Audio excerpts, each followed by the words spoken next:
السلام عليكم، مرحبا بكم معايا على القناه ديالي فوزي مريم. صاوبت هذا الكلاص وبغيت نشارككم معايا فيه. فهو كلاص عائلي وكيجي بنين ومكونات بسيطه وسهله وكيتقام، يعني ما كيتقامش، يعني التكلفه ديالو غاليه بزاف. فهذا كلاص فيه اللوز والكراميل.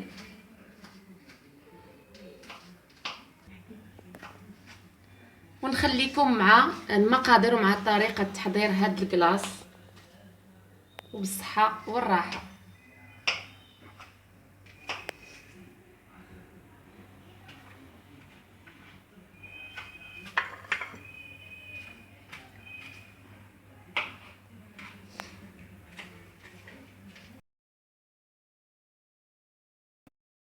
عندي هنا كاس معامرش ديال السكر سنيده.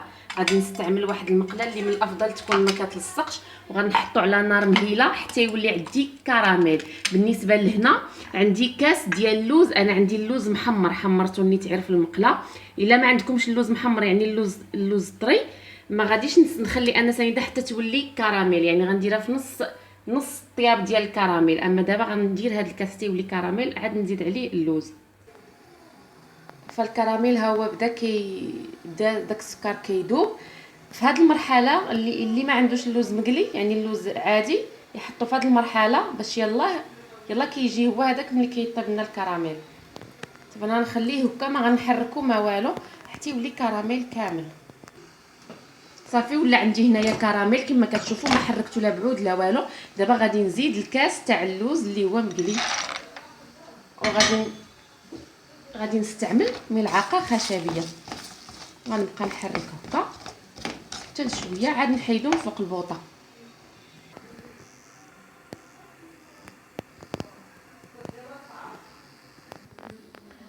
صافي دابا حيدت هذا الخليط ديالي من فوق النار، غادي نحطوه فوق واحد بابي سولفاريزي حتى تيبرد، عاد غنعاود نهرمشو. من بعد ما برد هذاك اللوز مع الكراميل، فإلا ما عندكمش ورق الزبده، يمكن لكم ديروه في واحد الطبسيل، دهنوه بشويه تاع الزيت وتكبوه فوقه، فهو ما كيبقاش لاصق دغيا كيتحيد. فانا غادي نحيد غير هكا، غادي نحاول انني نهرمشو غير هكا.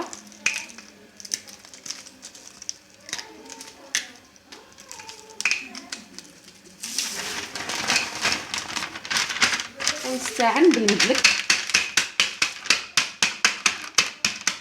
تنهرمشو. بالنسبه للكريم، عندي هنايا نصف لتر ديال الكريم فريش، تكون بارده مزيان. فبعض الاخوات تيتسائلوا علاش ما كتطلعش لا كريم فريش مزيان اولا ما كتعقدش كتر. فانا هاد لا كريم ولا هاد لو بول اللي غنخدم فيه ولا هاد الرجلين هادو ديال الباتور كنحطهم في المجمد، يعني على الاقل نصف ساعه كتبرد مزيان، وخصوصا ان دابا الحال سخون في فصل الصيف، فضروري يكونوا باردين. عندي هنا نصف لتر ديال لا كريم فريش. غادي ندير انا كاس تاع السكر سنيده لان هاد الكريمه مسوسه، غادي نزيدها وغادي نخدمهم مزيان حتى ما غنوصلاش انها تطلع بحال الشونتيي، غير كتولي عندي شكل كريمه. عاد غادي نحبس. بسم الله على بركه الله. بسم الله.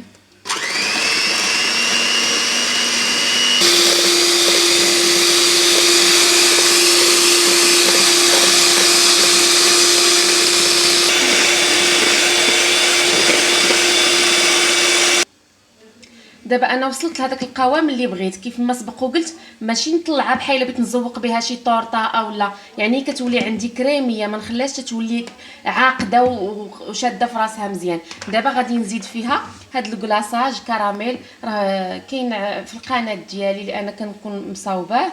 فانا غادي نزيد واحد 2 معالق وغادي نطربهم معاه مزيان حتى يندمج. عندي هنا هذا المول، انا اختاريت هذا المول يكون طويل، درت ليه بلاستيك غذائي، يمكن لكم ديروا اي مول عندكم. صافي وغادي نبدا نفرغ فيه هذا الكريمه اللي عندي. ندير تقريبا نصف الكميه وغادي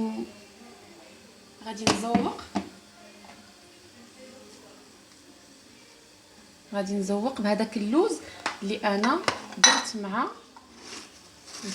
الكراميل. دير هكا في الوسط يمكن لكم تزوقوا باي حاجه نتوما كتبغيوها صافي. وغنزيد نفرغ الكميه اللي باقيه. غادي ندخلو المجمد مده ديال 8 ديال السوايع. انا غنخليه يبات من الاحسن، يبات باش كيجي مزيان. عاد غنخرجو.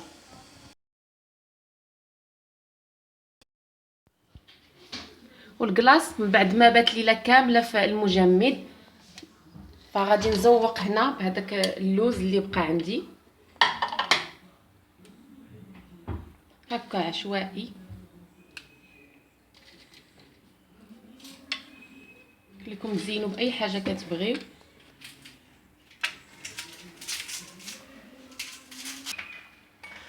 ثم غادي نزوق بشويه ديال الكلاصاج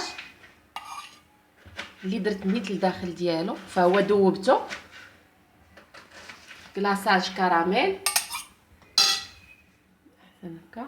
فانا سخنته وخليته حتى تقال شويه. يمكن لكم تزيدوا حتى الشوكولاط. فكيف ما سبق وقلت فهو كلاص عائلي كيجي رائع ولذيذ بزاف محبي الكراميل. وهذا هو الشكل ديالو. غادي نحاول نقطع واحد المورصو باش نشوفوا هذاك اللوز اللي كاين لداخل. بسم الله. دابا الحال سخون دغيا كيدوب.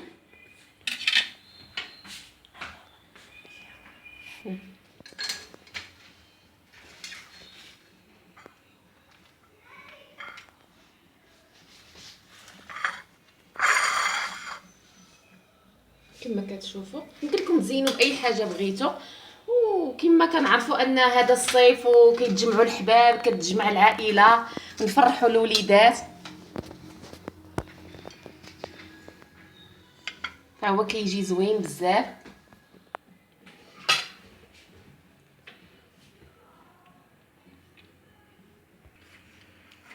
وكنتمنى ان الفيديو ينال الاعجاب ديالكم. تنتمنى انكم تجربوا الوصفه وتردوا عليا الخبار.